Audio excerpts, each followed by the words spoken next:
आदाब नाजरीन, मैं हूं आपके साथ अबू हुरैरा। पुलवामा हमले के बाद हिंदुस्तानी फजाइया ने पाकिस्तान के अंदर घुसकर एयर स्ट्राइक किया और दहशतगर्दों के कई ठिकानों को तबाह कर दिया। हिंदुस्तानी फजाइया के जांबाज पायलट अभिनंदन ने पाकिस्तान के अंदर जाकर दुश्मन के दांत खट्टे कर दिए। पाकिस्तान में पनप रहे दहशतगर्दों के खिलाफ एयर स्ट्राइक पर मुल्क की सियासी पार्टियां सियासत कर रही हैं। पुलवामा हमले के बाद ही अपोजिशन ने सरकार पर सवाल उठाए थे। पाकिस्तान के खिलाफ एयर स्ट्राइक के बाद जहां हिज़्ब इक़्तिदार इस एयर स्ट्राइक को अपनी बड़ी कामयाबी से ताबीर कर रही है, तो वहीं अपोजिशन को सरकार और बीजेपी के इस हसास मामले पर सियासत करने पर सख्त एतराज है। अपोजिशन का इल्जाम है कि फौज के नाम पर बीजेपी सियासत करने से बाज नहीं आ रही है। मुसलसल बीजेपी के लीडरान अपने अवामी जलसों और रैलियों में फौज के नाम पर सियासत कर रहे हैं। बीजेपी सदर अमित शाह जहां सियासी रैली में फौज की कामयाबी को भुनाने में लगे हैं, तो वहीं दिल्ली बीजेपी सदर मनोज तिवारी ने फौज की वर्दी पहनकर बाइक रैली में हिस्सा लिया। बीजेपी के इस कदम से अपोजिशन सख्त एतराज कर रहा है, जबकि बीजेपी का कहना है कि हिंदुस्तान के कदम से चोट पाकिस्तान और दहशतगर्दी को लगी है और चीख निकल रही है कांग्रेस और कांग्रेस के कुछ साथियों की। यह पाकिस्तान और कांग्रेस की जुगलबंदी है, लेकिन यहां सवाल यह उठता है कि क्या इतने हसास मामले पर सियासत मुनासिब है? क्या इस गंदी सियासत से हमारे जवानों को तकलीफ नहीं होगी? और सबसे बड़ा सवाल यह कि दहशतगर्दी और अड़ियल पाकिस्तान के नाम पर हम आखिर कब एक होंगे और एक सुर में पाकिस्तान को जवाब देंगे? इसी इशू पर हम तफसील से बात करेंगे, लेकिन सबसे पहले यह रिपोर्ट देखिए।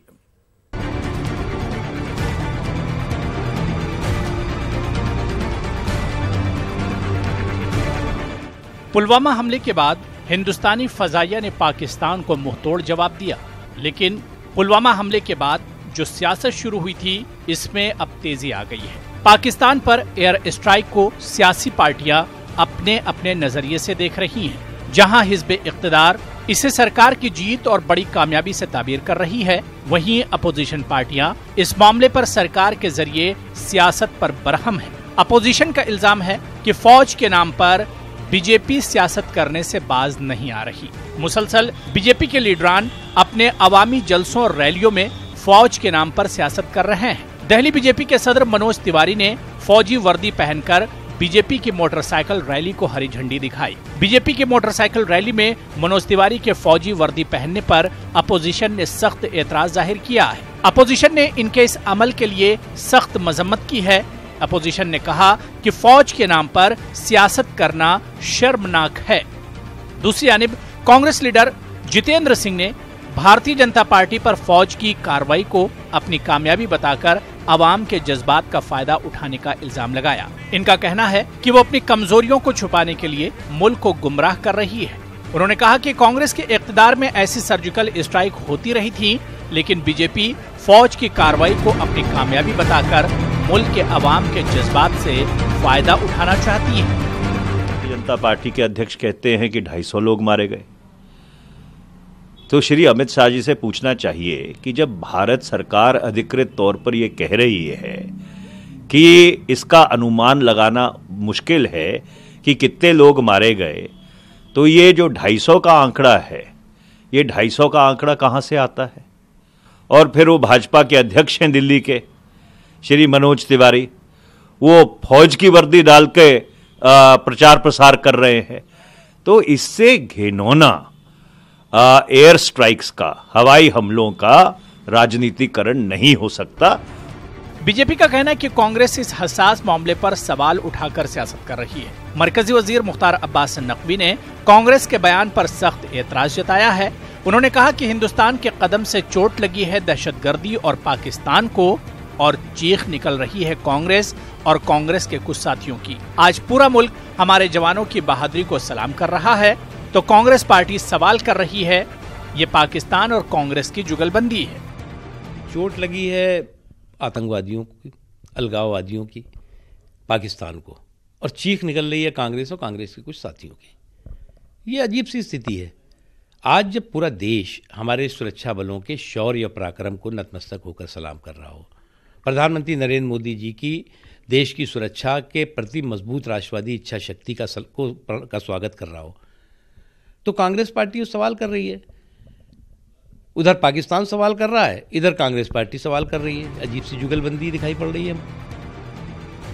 लेकिन यहां सवाल ये उठता है कि इतने हसास मामले पर सियासत मुनासिब है क्या? इस गंदी सियासत से हमारे जवानों को तकलीफ नहीं होगी? और सबसे बड़ा सवाल ये कि दहशतगर्दी और अड़ियल पाकिस्तान के नाम पर हम कब एक होंगे और एक सुर में पाकिस्तान को जवाब देंगे ताकि पाकिस्तान को भी सख्त पैगाम जाए। Bureau report, news 18 Urdu. तो सवाल यही उठ रहा है कि आखिर इस सर्जिकल स्ट्राइक पर या दहशतगर्दों के खिलाफ मुल्क ने जो कदम उठाया है, इस पर सवालात क्यों उठ रहे हैं? अपोजिशन को आखिर एतमाद में क्यों नहीं लिया जा रहा है, या अपोजिशन को या अपोजिशन जो पार्टियां हैं वो आखिर सरकार के इस कदम पर यकीन क्यों नहीं कर पा रही, और क्या वाकई में सरकार को जवाबदेह होना चाहिए और सरकार को इस पर सफाई देनी चाहिए? बहुत से सवालात इस पर उठ रहे हैं क्योंकि लगातार सिर्फ कांग्रेस ही नहीं बल्कि अपोजिशन की और भी दूसरी पार्टियां वो एक तरह से सवाल लगातार उठा रही हैं, जिस तरह से अब इस पर सियासत हो रही है। लेकिन बड़ा सवाल यहां पर यह उठ रहा है कि मुल्क में अगर इस तरह के कदम पर, इस हसास मामले पर अगर सियासत होगी तो हमारे जवानों पर आखिर क्या गुजरती होगी और हमारी फौज के लिए सियासत कितनी मुनासिब है हमारे जवानों के लिए। इसी पर हम बात करेंगे। कुछ खास मेहमान मेरे साथ जुड़े हुए हैं। बहुत जल्दी अपने मेहमानों का हम आपसे तारुफ करा दें। मेरे साथ अजय कुमार जी जो कि स्पोक्स पर्सन हैं एलजेपी के, मेरे साथ जुड़े हुए हैं। सुलेमान मोहम्मद खान साहब स्पोक्स पर्सन है कांग्रेस के, वो भी मेरे साथ जुड़े हुए हैं। शेष नारायण सिंह साहब सीनियर सहाफी हैं। योगेश वर्मा जी स्पोक्स पर्सन हैं बीजेपी के, वो भी मेरे साथ जुड़े हुए हैं। और इनके अलावा रिटायर्ड कमांडर शैलेंद्र शर्मा जी दिफाई उमूर के माहिर हैं, डिफेंस एक्सपर्ट हैं, वो भी मेरे साथ इस डिबेट में जुड़े हुए हैं। अपने तमाम मेहमानों का, तमाम पैनलिस्ट का बहुत इस्तकबाल और वेलकम करते हैं। सबसे पहले शेष नारायण सिंह साहब, आपसे ही मैं शुरुआत करना चाहूंगा कि एयर स्ट्राइक हुआ, दहशतगर्दों को हम लोगों ने मुंह तोड़ जवाब दिया, लेकिन उसके बाद अब मुल्क में जो एक तरह की सियासत हो रही है, जो इस पर सवाल पूछे जा रहे हैं सरकार से, अपोजिशन की तरफ से, शेष नारायण साहब इसे कैसे देखा जाए? अरे मैं फोन पे फोन कर रहा हूं उसको, सबको फोन नहीं उठा रही। अब देखिए उनको फ्रेम में काटा हुआ, उनको आवाज नहीं। और मुझसे पूछ रहे हैं। जी जी शेष नारायण जी। जी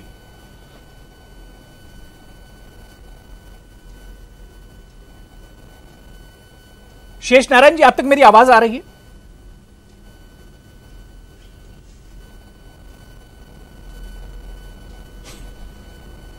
शेष नारायण जी, मुझे सुन पा रहे हैं आप?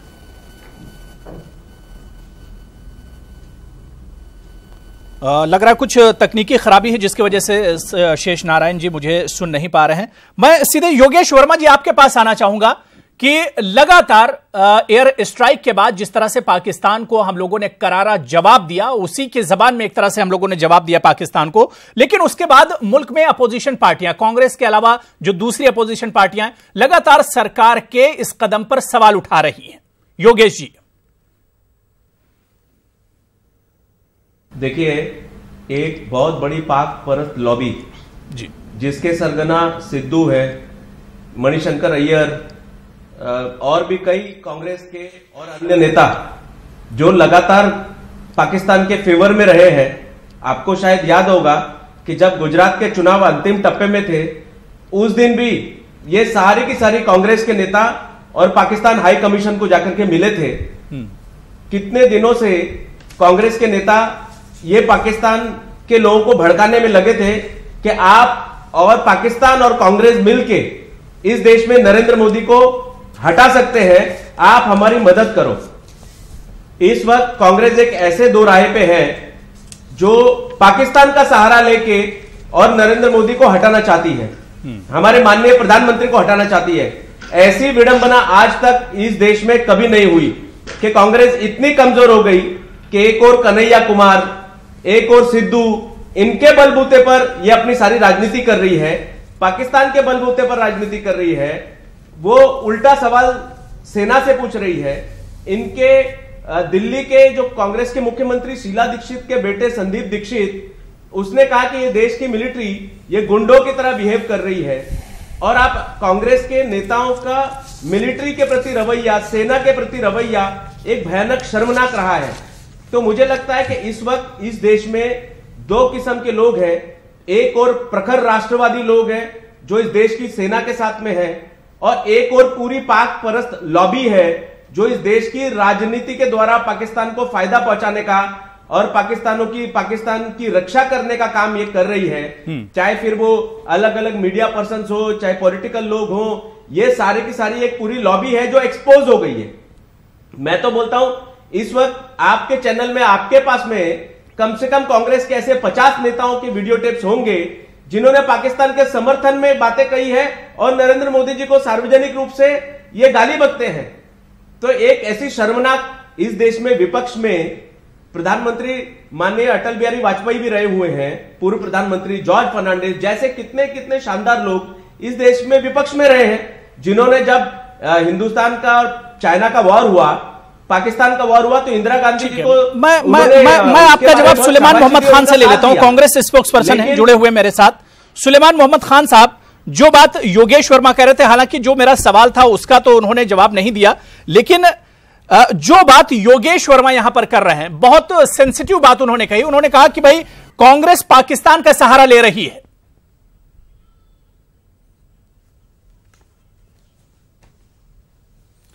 देखिए, अब कोई इस तरह की बात करे जिसका ना कोई सर हो या ना पैर हो और निहायत अहमकाना बेवकूफ़ी की बात है, तो मैं समझता हूं इसका जवाब देना मैं सही नहीं समझता। पूरा देश जानता है, इतिहास इस बात का गवाह है कि कांग्रेस पार्टी जब जब सरकार में रही है, इख्तिदार में रही है, और जब जब हमारी पाकिस्तान से जंग हुई है तो पाकिस्तान को मुंह तोड़ जवाब दिया है हमारी सेना ने। और उसके बाद भी जब 1999 में अटल बिहारी वाजपेयी जी प्रधानमंत्री थे तो कारगिल की जंग में भी भारत की सेना ने पाकिस्तान को मुंह तोड़ जवाब दिया था और उन्हें हार का सामना करना पड़ा था पाकिस्तान को। जहां तक सवाल है कि 300 आतंकवादी मरे, 250 मरे, ये सवाल कांग्रेस पार्टी नहीं उठा रही है। अमित शाह जी ने कल ही एक रैली में, राजनीतिक सभा में, सियासी मीटिंग में ये कहा कि 250 आतंकवादियों को एयर स्ट्राइक में मार गिराया गया बालाकोट में। आईएएफ के चीफ धनाव साहब ने कहा कि हमें नहीं मालूम नंबर कितना था, हमने टारगेट हिट किया। विदेश मंत्रालय के सचिव गोखले जी ने कहा हमें नंबर नहीं मालूम। लेकिन भाजपा सरकार के ही मंत्री एसएस अहलुवालिया साहब ने यह कहा कि 250 या 300 आतंकवादी मरे, इसकी पुष्टि कभी सरकार ने नहीं करी। तो मेरा सवाल यह है कि अमित शाह जी जिस राजनीतिक दल के अध्यक्ष हैं, वो कहते हैं 250 आतंकवादी मार दिए गए एयर स्ट्राइक में, उनके मंत्री कहते हैं हमें नहीं मालूम, विदेश मंत्रालय के सचिव कहते हैं हमें नहीं मालूम, आईएएफ के चीफ कहते हैं हमें नहीं मालूम। तो सरकार में अंदर ही इस पे डिस्प्यूट है और डाउट ये खुद ही क्रिएट कर रहे हैं। राष्ट्रीय अध्यक्ष अगर भाजपा के कह रहे हैं, जिस पार्टी की सरकार है केंद्र में, तो प्रधानमंत्री क्यों नहीं इस बात को कह देते। और देखिए हुरैरा, ये सवाल और भी अहम इसलिए हो जाता है जब सरकार के अंदर से ही स्वर उठने लगते हैं, मंत्री ही पूछने लगते हैं, क्योंकि पाकिस्तान मुंह की खाने के बाद पूरी दुनिया में घूम घूम के ये कह रहा है सवाल ये उठता है कि हमारी मुनासिब वक्त था अपोजिशन के पास, कांग्रेस के पास, तो सरकार से सवाल करती, कोई नुकसान नहीं हुआ। सुलेमान साहब, क्या ये वक्त मुनासिब था सवाल करने का? मैं कह रहा हूं एसएस अहलुवालिया साहब ने भी सवाल किया। हुरैरा साहब, हम तो बिल्कुल 14 तारीख को जब पुलवामा में इतना बड़ा हमला हुआ आतंकवादी, तो कांग्रेस पार्टी एक हफ्ते तक यही कहती रही और पहले दिन राहुल गांधी जी ने कहा कि हम सेना के साथ हैं, सरकार के साथ हैं, जो अहम फैसला ले हम उनके साथ हैं इन आतंकवादियों को मार गिराने के लिए। लेकिन लगातार हमने देखा कि वजीर आजम और भाजपा के कौमी सदर अमित शाह जी इस सेना के पराक्रम पे, उनकी ब्रेवरी पे राजनीति करते रहे। 17 फरवरी को असम में अमित शाह जी की रैली थी और उन्होंने कहा हम इसका मुंह तोड़ जवाब देंगे, ये कांग्रेस की तरह कमजोर सरकार नहीं है। क्या क्या इन लोगों ने बयानात दिए। येडुरप्पा जी ने, फॉर्मर चीफ मिनिस्टर कर्नाटका, उन्होंने कहा इस एयर स्ट्राइक से हम 28 में से 22 सीटें जीतेंगे कर्नाटका में। इनके सांसद दिल्ली के वो जो फिल्म एक्टर थे, वो कल सेना की वर्दी पहन के इस तरह से मुजाहरा कर रहे थे जैसे फ्रंट पे यही लड़ने गए थे। सवाल कांग्रेस पार्टी नहीं कर रही है, केंद्र सरकार के मंत्री खुद कर रहे हैं। और मेरा अब ये कहना है, जब केंद्र सरकार के मंत्री ने, आईएएफ चीफ ने कहा नंबर नहीं पता, एक्सटर्नल अफेयर्स मिनिस्ट्री के सेक्रेटरी ने कहा नंबर नहीं पता, पाकिस्तान पूरी दुनिया में घूम घूम के कह रहा है अपनी जिल्लत बचाने के लिए कि हमारा कोई नुकसान नहीं हुआ, कोई आतंकवादी नहीं मरा, कोई कैजुअलिटी नहीं हुई, तो आप इस बात को साफ करें। और यह और भी इसलिए जरूरी हो जाता है क्योंकि अमित शाह जी ने कल कहा कि 250 आतंकवादी मार दिए गए, तो सरकार की तरफ से ऑथेंटिकेट कर दी जाए बात। हम तो सिर्फ शेष नारायण साहब, मैं शुरुआत आपसे करना चाह रहा था लेकिन तकनीकी खराबी की वजह से आप तक नहीं पहुंच पाया था। शेष नारायण साहब, यहां पर सवाल ये उठता है कि एयर स्ट्राइक के बाद, पुलवामा हमला और फिर उसके बाद एयर स्ट्राइक और उसके बाद अभिनंदन का पाकिस्तान से मुल्क में आना, और इस पूरे मामले के बाद जो सियासत मुल्क में हो रही है, इस वक्त भी आप टीवी स्क्रीन पर देख रहे हैं बीजेपी और कांग्रेस इस एयर स्ट्राइक को लेकर जिस तरह से बयानबाजी कर रही, कैसे इसे देखा जाए शेष नारायण साहब?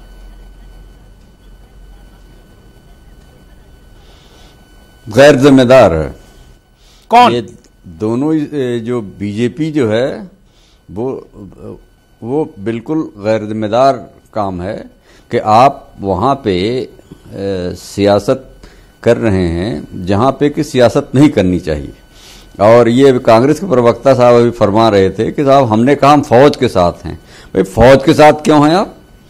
फौज हुकूमत का हिस्सा है। हुकूमत जो है, राहुल गांधी ने ये नहीं कहा था हम फौज के साथ हैं, कहता हमें फौज जो काम किया उस पर हमको फख्र है, हम प्रधानमंत्री के साथ हैं, मेरे प्रधानमंत्री के साथ हैं।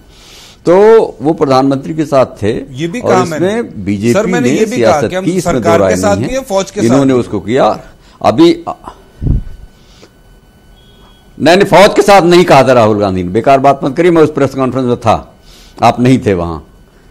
और खामखा के आप अपने लीडर को आप नहीं सर कहा था, बदगुमा कर रहे हैं। चलिए वो सही बात ये है। अच्छा ठीक है, तो ठीक है साहब, वो फौज के साथ हैं, वो फौजी हुकूमत लाने के चक्कर में राहुल गांधी भी हैं।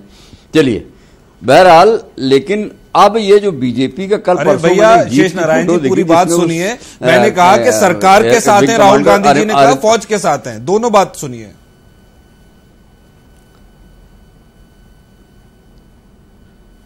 जी शेष नारायण साहब, क्या करें इनका, हम जवाब दें कि चुप हो? नहीं, जवाब दीजिए आप जी। तो मैं कह रहा हूं,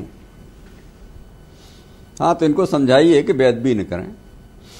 तो सियासत तो सभी कर रहे हैं। बीजेपी का मैंने कल एक जीप देखी, उसमें उसकी विंग कमांडर अभिनंदन की तस्वीर लगा के चलाया जा रहा है। तो ये सब ये लोग क्यों कर रहे हैं? असली खेल ये है कि इस वक्त जो नैरेटिव है चुनाव का, वो बदल देने की कोशिश हो रही है और कांग्रेस डिफेंसिव पे है।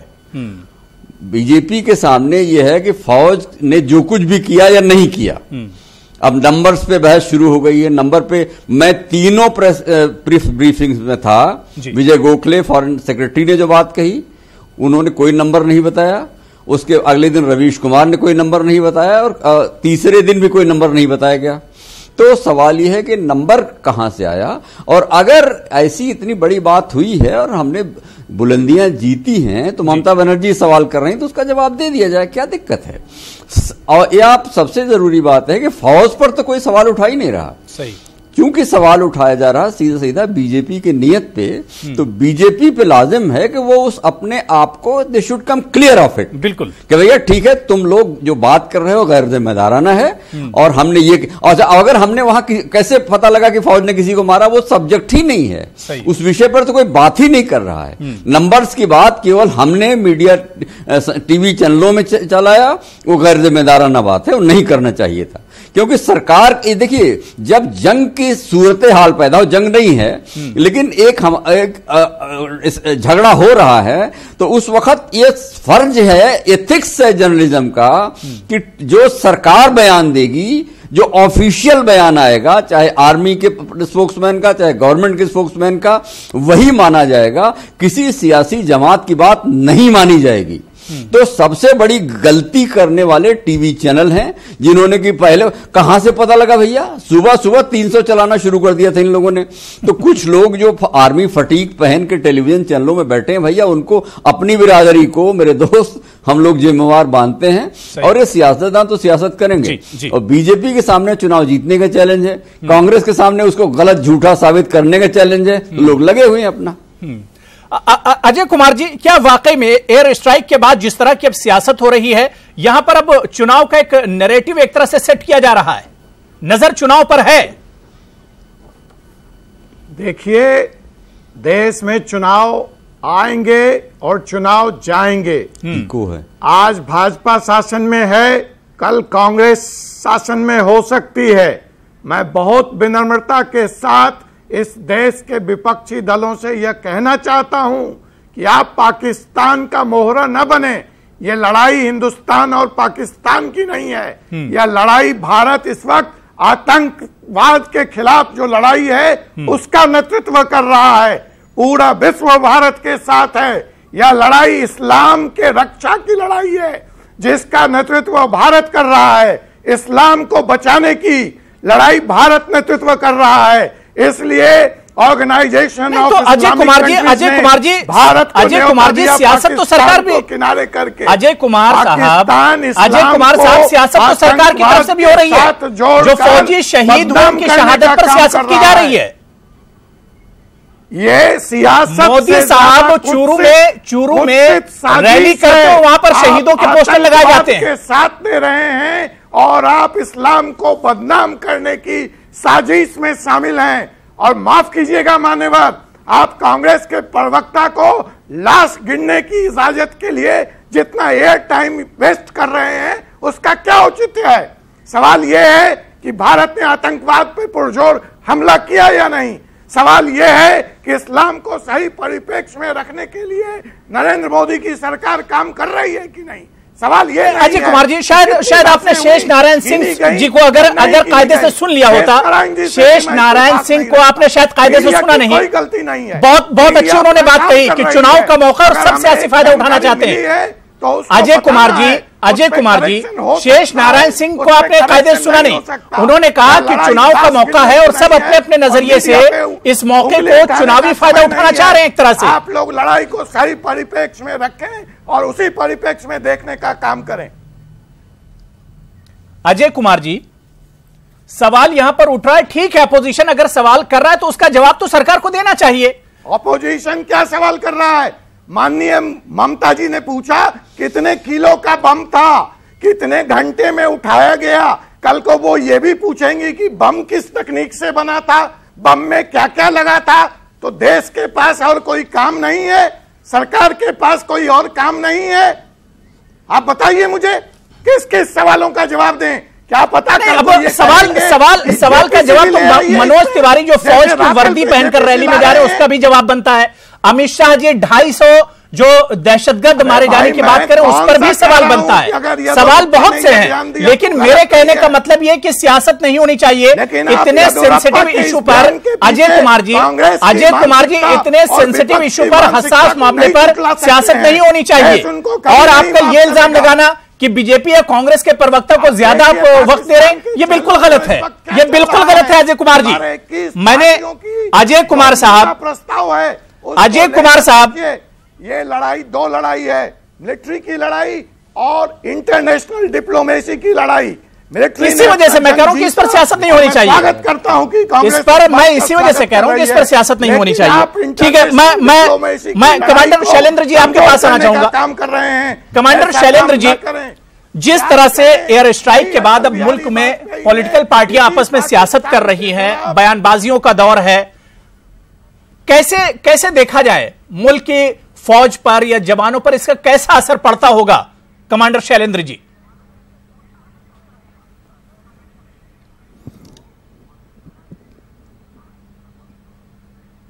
देखिए, पहले मैं आपको यह बताना चाहता हूं कि जो एयर स्ट्राइक हुए, हर मिलिट्री एक्शन की तरफ से उसके दो एम थे जी। एक स्ट्रैटेजिक एम होता है और एक टैक्टिकल एम होता है। बिल्कुल। उसका स्ट्रैटेजिक एम था कि दुनिया को और पाकिस्तान को बता दिया जाए कि बिजनेस एज यूजुअल नहीं है। अगर आप हमारे देश में आकर के हमारे जवानों को मारेंगे तो हम एलओसी को ऑनर नहीं करेंगे, बॉर्डर को ऑनर नहीं करेंगे और वो दहशतगर्दों के अड्डों को जाके हम अटैक करेंगे।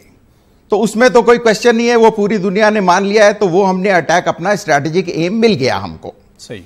अब दूसरा होता है एक टैक्टिकल एम। वो टैक्टिकल एम के तहत ये देखना होता है कि हमने कितने उनके इंफ्रास्ट्रक्चर को बर्बाद कर दिया, हमने उनके कितने दहशतगर्दों को मार दिया, ये दूसरा एक टैक्टिकल एम होता है। तो ये सब जो बात हो रही है सबूत की ना, ये सब वो टैक्टिकल एम के लिए हो रही है। लेकिन मेरे हिसाब से ये स्टैंड ऑफ अभी तक चल रहा है, ये सिचुएशन अभी तक डीएस्केलेट नहीं हुई है। बिल्कुल। तो ये सबूत पूछने का समय नहीं है अभी। मेरे ख्याल से अप्रोप्रिएट टाइम पे भारत की वायुसेना और भारत की सेनाएं और डिफेंस मिनिस्ट्री और फॉरेन अफेयर्स मिनिस्ट्री इसका पुख्ता सबूत देश को देंगी, और मेरे ख्याल से सबको उसका इंतजार करना चाहिए।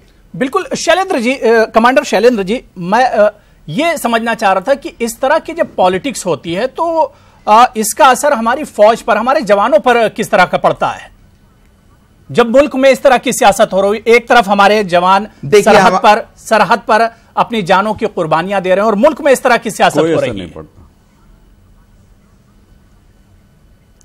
देखिए, मेरे ख्याल से जवान ये सियासत के कुछ बात को नहीं सोचते हैं। उनका एम होता है कि सामने दुश्मन खड़े हैं, उनको क्या ऑर्डर दिए गए हैं और वो उस ऑर्डर के हिसाब से अपना एक्शन लेते हैं। ये सियासत जो हो रही है, मेरे ख्याल से उनको कुछ इससे फर्क नहीं पड़ता है, और वो जानते हैं कि ये सियासत किस लिए हो रही है और उसको वो डिस्काउंट कर देते हैं। बिल्कुल। चलिए यहां पर छोटा सा ब्रेक लेंगे, लेकिन इसी पर हम बात करते रहेंगे कि आखिर अगर अपोजिशन सवाल उठा रहा है और सरकार का अगर जवाब बनता है तो सरकार को इस पर जवाब देने में आखिर हर्ज क्या है। योगेश जी, आपसे ही मैं शुरुआत करना चाहूंगा कि जाहिर सी बात है कि ये टाइम ऐसा नहीं था कि इस पर सियासत की जाए, लेकिन एक तरफ सरकार ये कहती है, बीजेपी ये कहती है कि इस पर अपोजिशन या कांग्रेस प्रोपेगेट इसे ना करे, एक तरह से इस पर पॉलिटिक्स ना करे, लेकिन दूसरी तरफ अगर अपोजिशन या कांग्रेस आपसे सवाल कर रही है तो उसका जवाब तो देना चाहिए मेरे ख्याल से। योगेश जी, देखिए, जो सवाल कांग्रेस कर रही है वो सवाल आप देखो किस किस्म के सवाल कर रही है कि मिलिट्री ने बम फेंके तो कितने किलो का बम था, वहां पर कितने आतंकवादी मारे, उनका नंबर दो। जने कभी कभी ऐसा लगता है कि ये कांग्रेस पूछ रही है कि पाकिस्तान का कोई स्पोक्स पर्सन पूछ रहा है। तो मुझे लगता है कि कांग्रेस, आप देखेंगे, आप पिछले समय में जाएंगे तो किस प्रकार से जेएनयू में टुकड़े टुकड़े गैंग जो था, जो नारा लगा रहा था कि हर घर से अफजल निकलेगा, उस नारे को समर्थन देने के लिए राहुल गांधी जेएनयू में गए। आपने देखा कितना विभत्स। योगेश जी, देखिए, इस तरह की बयानबाजी बीजेपी की तरफ से भी होती है। अमित शाह जी का बयान आपको याद होगा। अमित शाह जी चुनाव के मौके पर क्या कहते हैं कि अगर यहां पर बीजेपी हारी तो जश्न पाकिस्तान में मनाया जाएगा। बीजेपी अफजल गुरु, एक मिनट, आप मेरी बात सुनिए। आपको ठीक लगा राहुल गांधी गए और जाकर के अफजल गुरु का समर्थन कर रहे हैं? आपका कहने का मतलब आप बीजेपी को उसके साथ कंपेयर करेंगे? एक और जबरदस्त राष्ट्रवाद है और एक और पाकिस्तानवाद है। एक पूरी पाक लॉबी, पाक समर्थक लॉबी इस वक्त कांग्रेस पे हावी है। मेरे कहने का मतलब ये ना बीजेपी ना कांग्रेस, ये बहुत सेंसिटिव मामला और इस पर सियासत नहीं होनी चाहिए। योगेश जी, इस पर तो सियासत होनी नहीं चाहिए। सेंसिटिव मामला नहीं है, बहुत सेंसिटिव मामला है ये नेशनल सिक्योरिटी का मामला है, मुल्क की सिक्योरिटी का मामला है। ये भारतीय जनता पार्टी को नेशनल सिक्योरिटी का मामला क्या होता है? क्या मामला होता है नेशनल सिक्योरिटी का? अफजल गुरु को समर्थन करना मामला होता है या सेना को समर्थन करना मामला नेशनल सिक्योरिटी का होता है? आपके ध्यान में नेशनल सिक्योरिटी क्या होती है? हम रूलिंग पार्टी, ये सेना मेरा कहने का मतलब ये है योगेश जी कि आप पाकिस्तान के सामने जब हम खड़े हो तो हमें यूनिटी नजर आनी चाहिए। हम कांग्रेस और बीजेपी के नाम पर डिवाइड ना हो। यूनिटी वो सोचना चाहिए राहुल गांधी को, वो राहुल गांधी को सोचना चाहिए कि हमको सोचना चाहिए? आपको ये सवाल उनसे करना चाहिए। वो इस वक्त पाकिस्तान के स्पोक्स पर्सन बने हुए हैं। जितने आतंकवादी मरे उसका दुख पाकिस्तान से ज्यादा राहुल गांधी को है, कांग्रेस को है। आपको उनसे पूछना चाहिए। हम तो जितने बार मारेंगे उतनी खुशी मनाएंगे, आतंकवादी तो मरने चाहिए। और मैं आपको बात बताता हूं, ये आज के आतंकवादी नहीं है, ये 1947 में जो पूरी ये आतंकवादी तो 99 के हैं। मसूद अजहर, जिसे खुद हमारी सरकार ने छोड़ा था, वहां से ये जख्म तो 99 के हैं। योगेश जी, ये जख्म जो आज दिख रहे हैं ये 99 के हैं। अबू हुरैरा जी 1947 में लाशों से भरी हुई ट्रेन पाकिस्तान से हिंदुस्तान उन्होंने गिफ्ट की थी। वहां से बदला शुरू करना पड़ेगा, अभी तो शुरुआत है। और जो भी पाकिस्तान का समर्थन करेगा उसको ये देश बख्शेगा नहीं, देश की राष्ट्रवादी जनता बख्शेगी नहीं। कोई भी हो, कहीं भी बैठा हो, कितने भी ऊंची जगह पर बैठा हो, उसका ये हिसाब लेने का समय आ गया है। ठीक है सुलेमान मोहम्मद खान साहब, आखिर इस तरह की सियासत कब तक होती रहेगी? भारतीय जनता पार्टी ने पाकिस्तान बनाया, इस तरह की गंदी सियासत कब तक होती रहेगी? सियासत नहीं है, हम पाकिस्तान के खिलाफ सुलेमान साहब। कांग्रेस मैं आ रहा हूं योगेश जी, मैं आ रहा हूं। आपका ही सवाल मैंने सुलेमान मोहम्मद खान से किया है। योगेश जी, मैंने आपका ही सवाल सुलेमान साहब से किया है। सुलेमान खान साहब, आखिर ये सियासत कब तक होती रहेगी? पाकिस्तान के खिलाफ हम यूनाइट कब होंगे?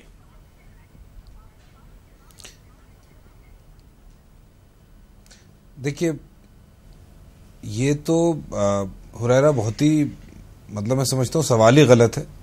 पहले दिन ही कांग्रेस पार्टी के कौमी सदर राहुल गांधी साहब ने कह दिया था कि पूरी अपोजिशन यूनाइटेड है। शीश नारायण सिंह जी की मैं बड़ी रेस्पेक्ट करता हूं, मैंने वो प्रेस कॉन्फ्रेंस की स्क्रिप्ट निकाल ली शीश नारायण जी की वजह से।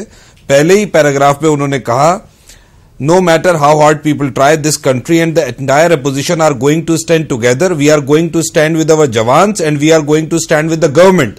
फिर दूसरे पैराग्राफ में जब किसी ने एमएनएफ पे पूछा तो उन्होंने फिर कहा, we are going to be supporting our security forces and our government. फिर तीसरा पैराग्राफ में उन्होंने कहा, this is not the right time और place but we will support the government in its action. Shish Narayan Singh ji, उस प्रेस कॉन्फ्रेंस में 3 बार राहुल जी ने कहा कि हम फौज और सरकार के साथ खड़े हैं, सरकार को सपोर्ट करेंगे, फौज को। जहां तक बात है, और हम आज भी वही बात कहते हैं, जहां तक भाजपा के प्रवक्ता इस तरह की बातें कर रहे थे, मुझे समझ में नहीं आता है कैसी, मतलब 1947 में लाशों से भरी ट्रेन, वहां से बदला शुरू करना पड़ेगा।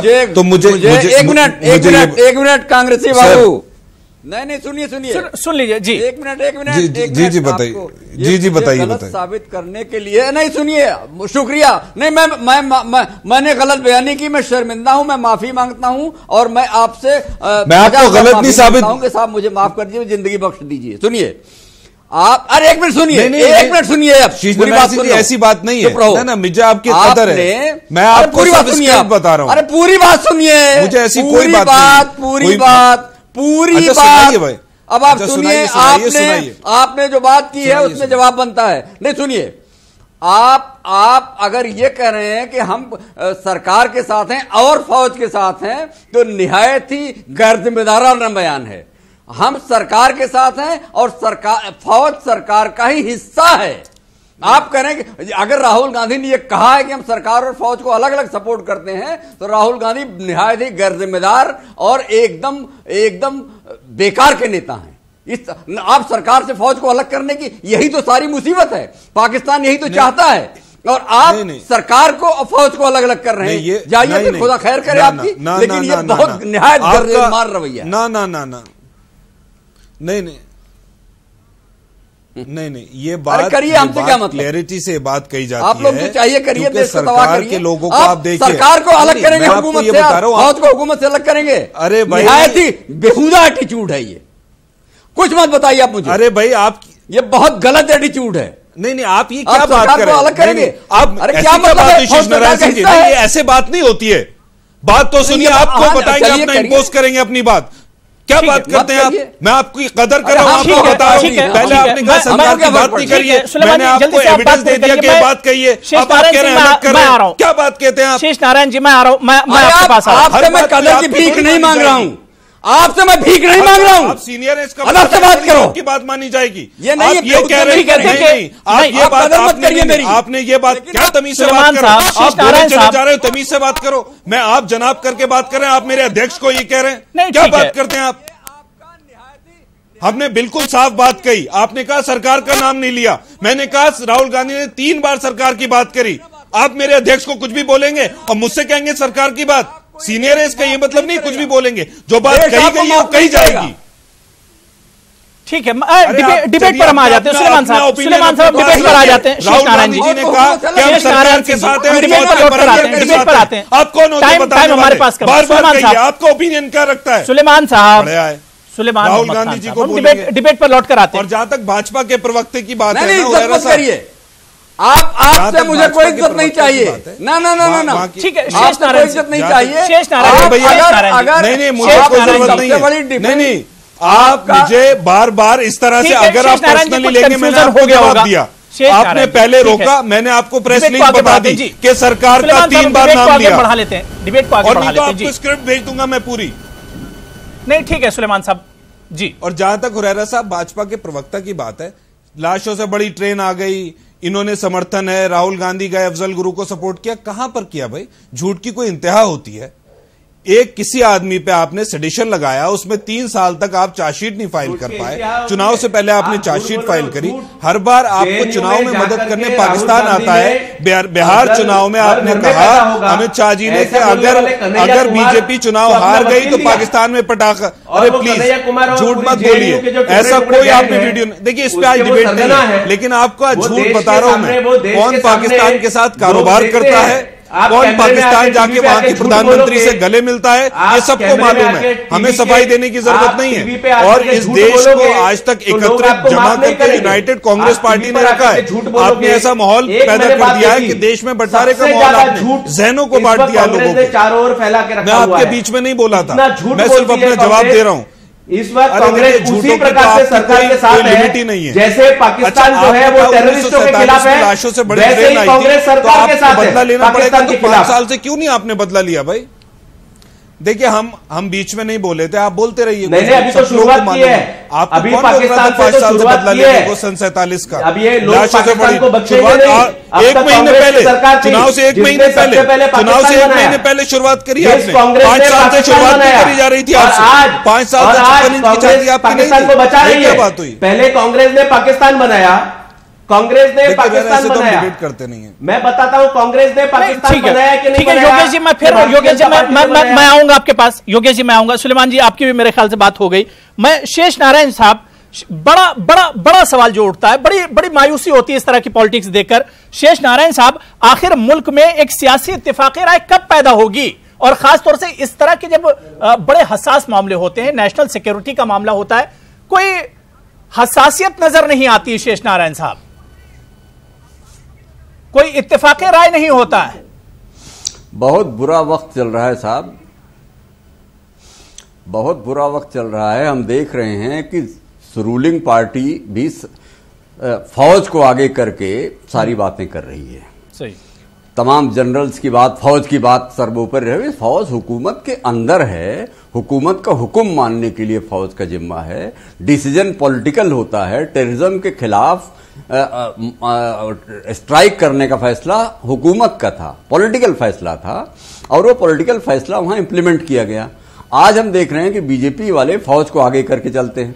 और अभी आपको कांग्रेस प्रवक्ता साहब ने मुझे जलील करने के लिए एक बयान सुनाया कि साहब वो फौज के साथ हैं। अगर राहुल गांधी फौज के साथ हैं तो ये बहुत ही शर्मिंदगी की बात है हमारे लिए कि देश की सबसे बड़ी अपोजिशन पार्टी के आदमी फौज के साथ खड़ा है।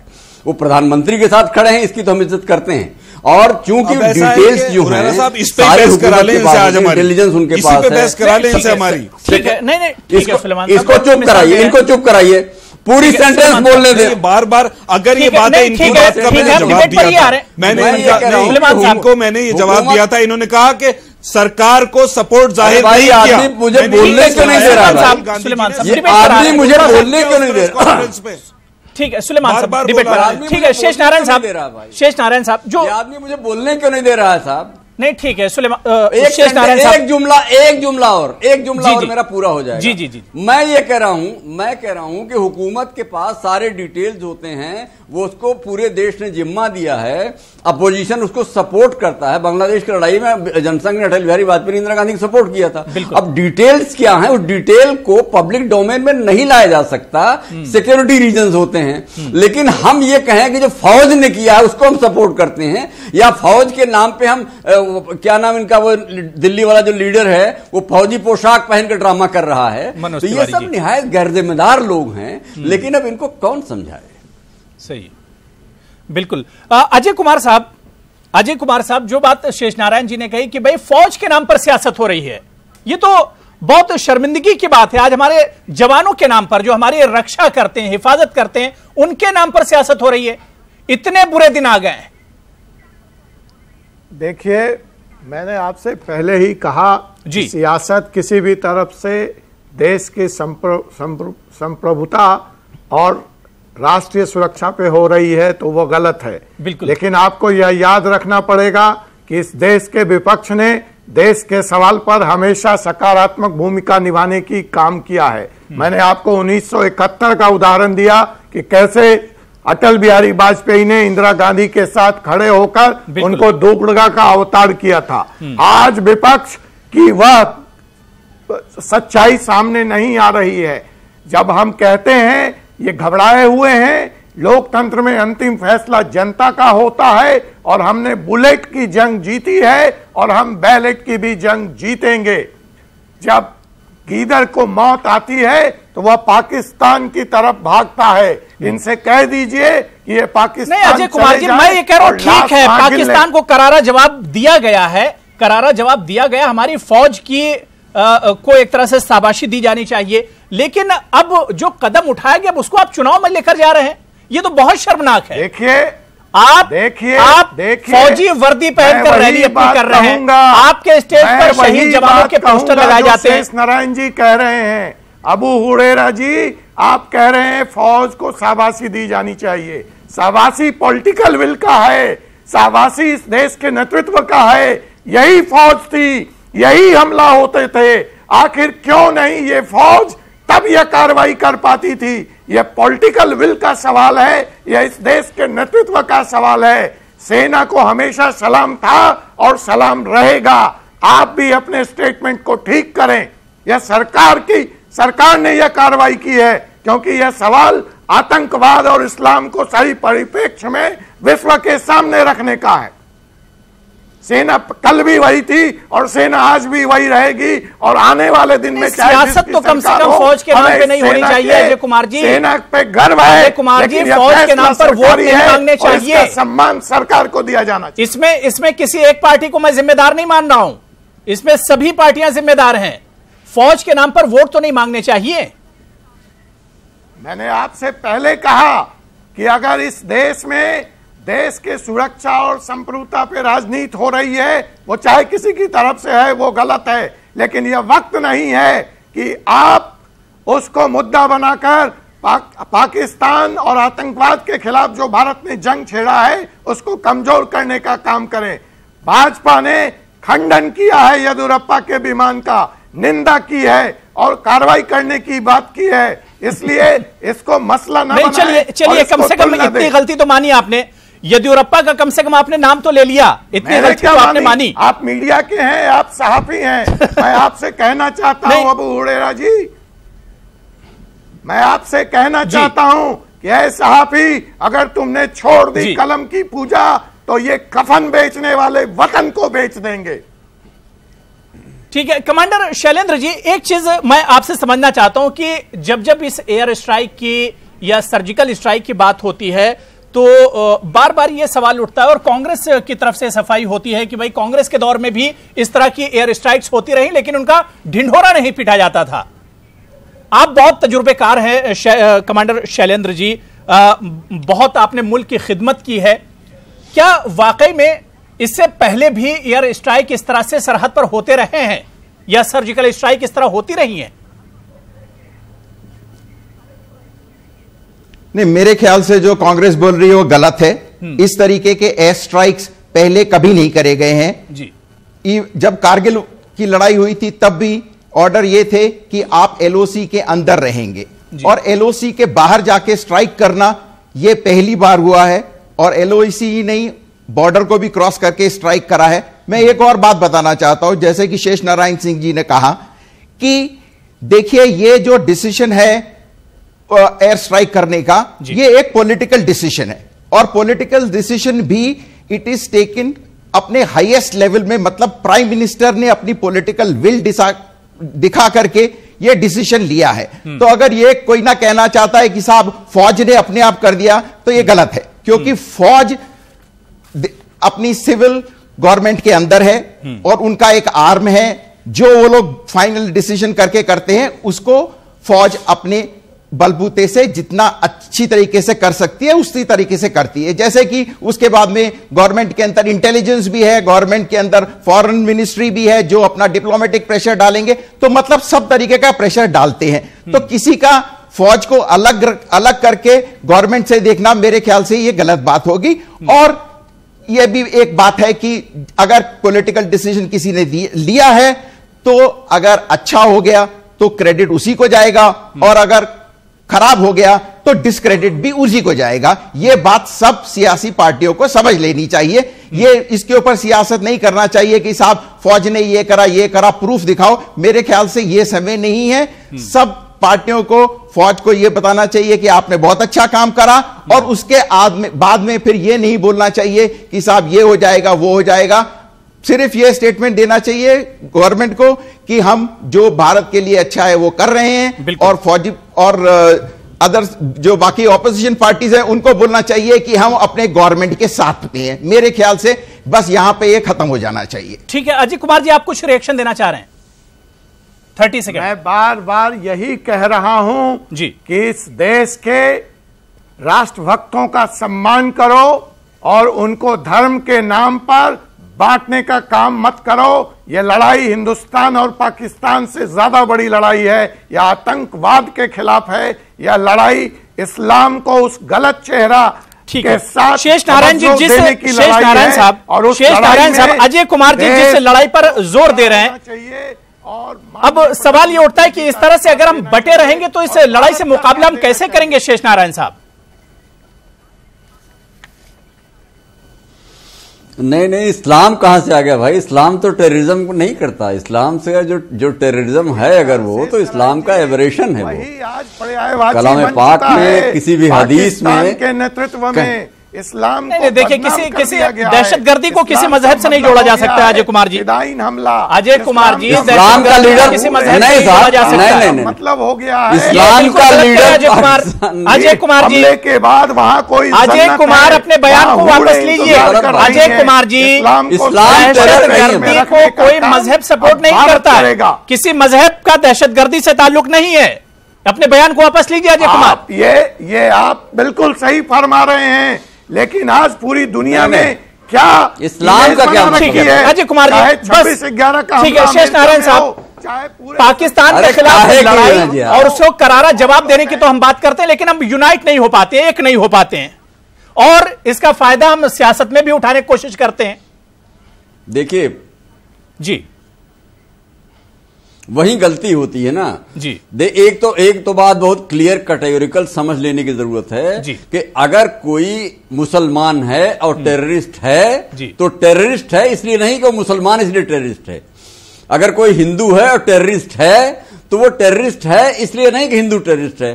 तो एक तो इस्लाम का टेररिज्म से कोई लेना देना नहीं है।